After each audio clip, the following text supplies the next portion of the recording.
Tuhan berfirman kepada Musa, "Inilah yang harus menjadi hukum tentang orang yang sakit kusta pada hari pentahirannya. Ia harus dibawa kepada imam, dan imam harus pergi keluar perkemahan.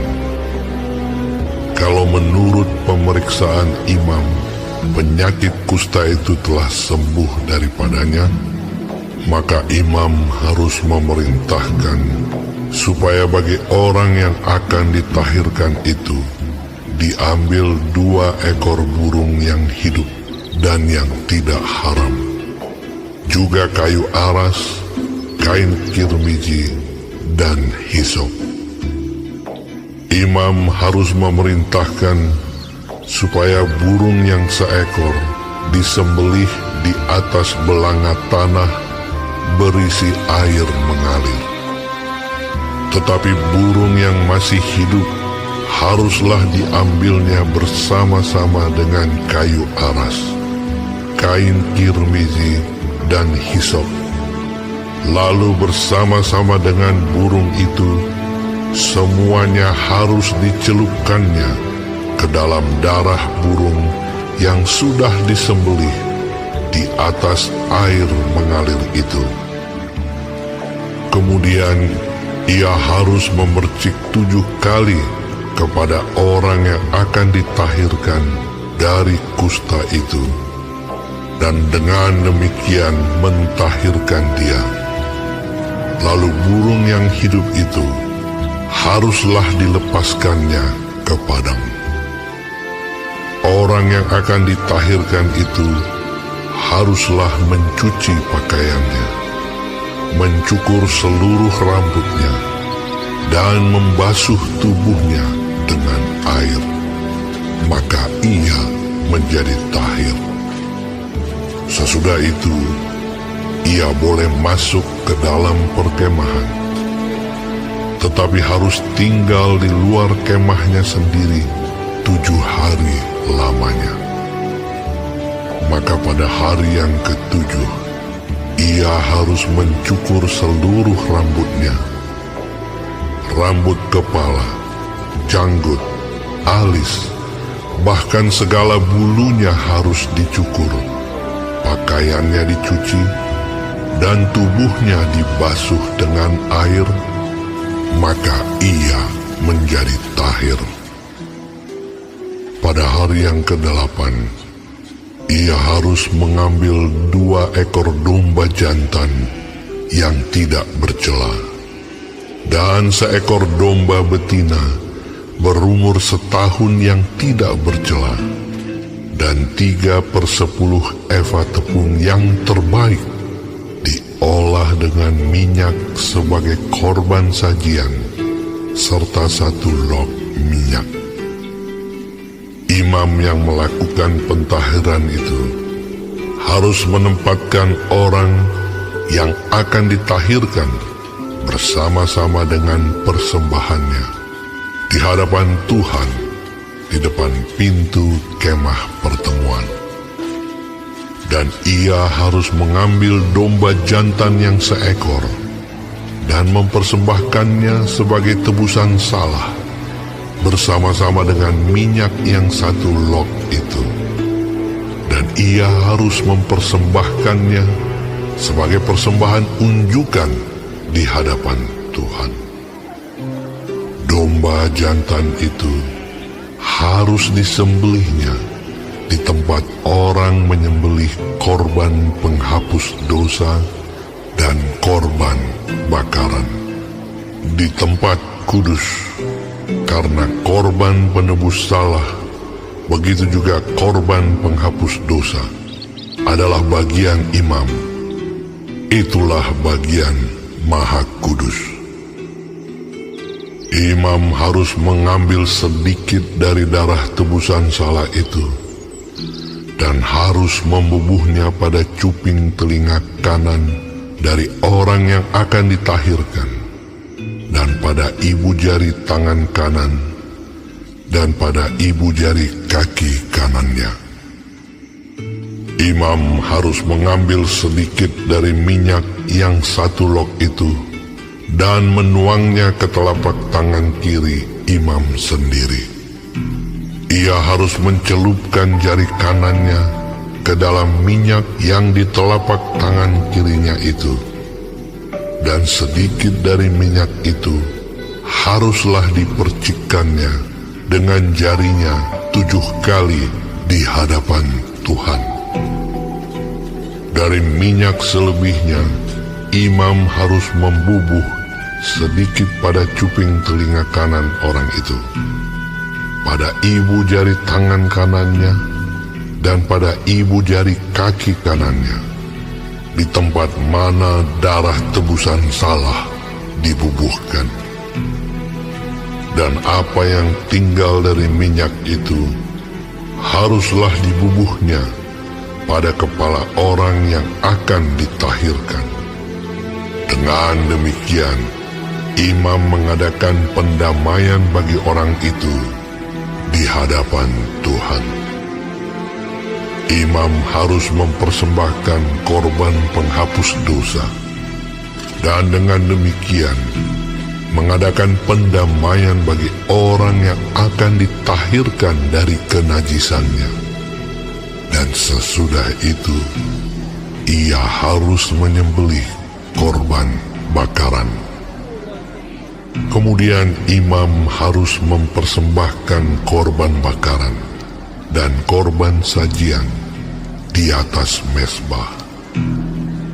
Dengan demikian, imam mengadakan pendamaian bagi orang itu, maka ia menjadi tahir. Tetapi jikalau orang itu miskin dan tidak mampu, ia harus mengambil domba jantan seekor saja sebagai tebusan salah untuk persembahan unjukan, supaya diadakan pendamaian bagi orang itu. Juga 1/10 eva tepung yang terbaik diolah dengan minyak untuk korban sajian, dan 1 lok minyak. Dan lagi 2 ekor burung tekukur atau 2 ekor burung merpati, sekadar kemampuannya. Yang seekor harus menjadi korban penghapus dosa, dan yang seekor lagi menjadi korban bakaran. Pada hari yang ke-8, ia harus membawa semuanya untuk pentahirannya kepada imam, ke depan pintu kemah pertemuan di hadapan Tuhan. Kemudian imam harus mengambil domba tebusan salah dan minyak yang 1 lok itu. Lalu imam harus mempersembahkan semuanya sebagai persembahan unjukan di hadapan Tuhan.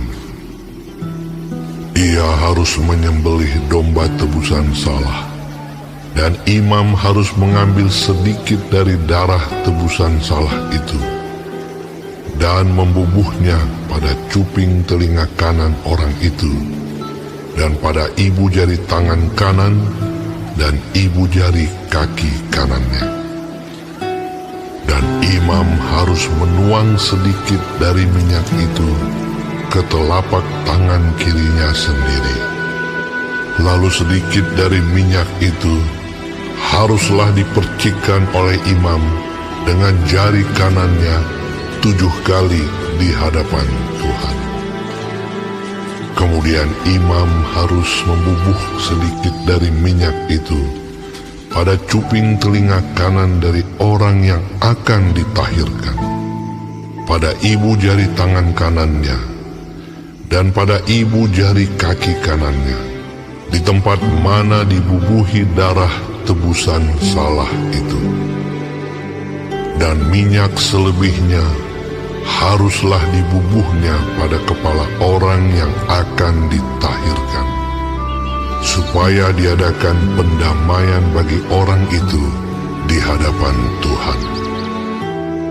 Lalu ia harus mempersembahkan seekor dari kedua burung tekukur atau anak burung merpati yang dibawa orang itu sekadar kemampuannya, yang seekor sebagai korban penghapus dosa, dan yang seekor lagi sebagai korban bakaran di samping korban sajian. Dengan demikian, imam mengadakan pendamaian bagi orang yang akan ditahirkan di hadapan Tuhan. Itulah hukum tentang pentahiran seorang yang kena kusta yang tidak mampu. Tuhan berfirman kepada Musa dan Harun, apabila kamu masuk ke tanah Kanaan yang akan kuberikan kepadamu menjadi milikmu, dan aku mendatangkan tanda kusta di sebuah rumah di negeri milikmu itu, maka pemilik rumah itu harus datang memberitahukannya kepada imam. Ada kelihatan seperti tanda kusta di rumahku. Maka imam harus memerintahkan supaya rumah itu dikosongkan. Sebelum ia datang memeriksa tanda kusta itu, supaya jangan menjadi najis segala yang ada di dalam rumah itu. Dan sesudah itu, barulah imam datang untuk memeriksanya. Kalau menurut pemeriksaannya, tanda pada dinding rumah itu merupakan lekuk-lekuk yang kehijau-hijauan atau kemerah-merahan warnanya, yang kelihatan lebih dalam dari permukaan dinding itu. Imam harus keluar dari rumah itu, lalu berdiri di depan pintu rumah dan menutup rumah itu 7 hari lamanya. Pada hari yang ke-7, imam harus datang kembali. Kalau menurut pemeriksaannya, tanda kusta itu meluas pada dinding rumah, maka imam harus memerintahkan supaya orang mengungkit batu-batu yang kena tanda itu dan membuangnya keluar kota ke suatu tempat yang najis. Dan ia harus mengikis rumah itu sebelah dalam berkeliling, dan kikisan lepa itu haruslah ditumpahkan keluar kota ke suatu tempat yang najis. Dan orang harus mengambil batu-batu lain, lalu memasangnya sebagai pengganti batu-batu tadi, dan harus mengambil lepa lain dan melepa rumah itu. Tetapi jikalau tanda itu timbul lagi di dalam rumah itu, sesudah batu-batunya diungkit dan sesudah rumah itu dikikis, bahkan sesudah dilepa lagi, dan kalau imam datang dan menurut pemeriksaannya tanda itu meluas di dalam rumah, maka kusta ganaslah yang di dalam rumah itu, dan rumah itu najis. Rumah itu haruslah dirombak, yakni batunya, kayunya, dan segala lepa rumah itu, lalu dibawa semuanya keluar kota ke suatu tempat yang najis. Dan orang yang masuk ke dalam rumah itu selama rumah itu ditutup menjadi najis sampai matahari terbenam. Dan orang yang tidur di dalam rumah itu haruslah mencuci pakaiannya. Demikian juga orang yang makan di dalam rumah itu haruslah mencuci pakaiannya. Tetapi jikalau imam datang dan menurut pemeriksaannya tanda itu tidak meluas di dalam rumah itu sesudah dilepa, maka imam harus menyatakan rumah itu tahir karena tanda itu telah hilang. Kemudian, untuk menyucikan rumah itu, haruslah ia mengambil 2 ekor burung, kayu aras, kain kirmizi, dan hisop. Burung yang seekor haruslah disembelihnya di atas belanga tanah berisi air mengalir. Lalu ia harus mengambil kayu aras dan hisop, kain kirmizi, dan burung yang masih hidup itu, dan mencelupkan semuanya ke dalam darah burung yang sudah disembelih dan ke dalam air mengalir itu. Kemudian ia harus memercik kepada rumah itu 7 kali. Dengan demikian, ia harus menyucikan rumah itu dengan darah burung, air mengalir, burung yang hidup, kayu aras, hisop, dan kain kirmizi. Dan burung yang hidup itu harus dilepaskannya keluar kota ke padang.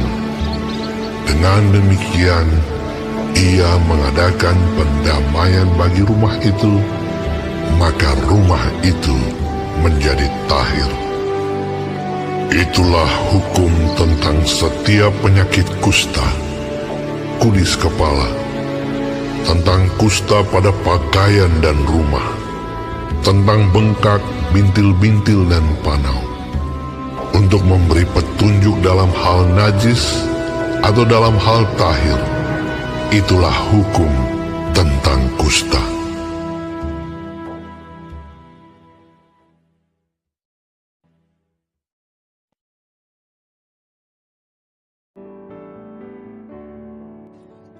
Shalom semua jemaat Tuhan, kembali kita di dalam pendalaman Alkitab Clearsight.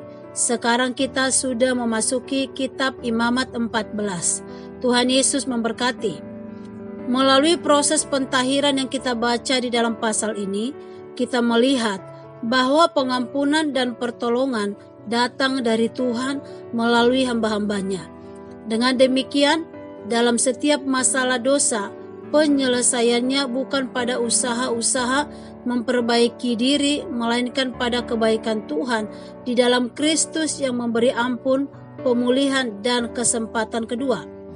Peraturan untuk mengatasi kusta yang terdapat pada dinding rumah, batu yang serupa dengan peraturan pada pakaian, ini menunjukkan bahwa umat Israel tidak boleh membiarkan hal apapun dari luar menajiskan mereka. Rumah harus bersih dan suci, sama seperti rumah tangga kita juga harus selalu dijaga dari kontaminasi dosa. Proses pembersihannya kadang harus keras, ada yang harus dibongkar, namun selalu ada pemulihan, karena Tuhan adalah Maha Pengasih dan Pengampun. Karena itu, sebelum dosa masuk merasuk dan merusak rumah tangga, lebih baik berjaga-jaga, mencegah dengan terus memelihara persekutuan yang intim dengan Tuhan dan sesama anggota keluarga kita. Marilah kita senantiasa menjaga kekudusan rumah tangga kita, agar senantiasa berkenan hadir dan bertahta di dalamnya. Amin. Tuhan Yesus memberkati.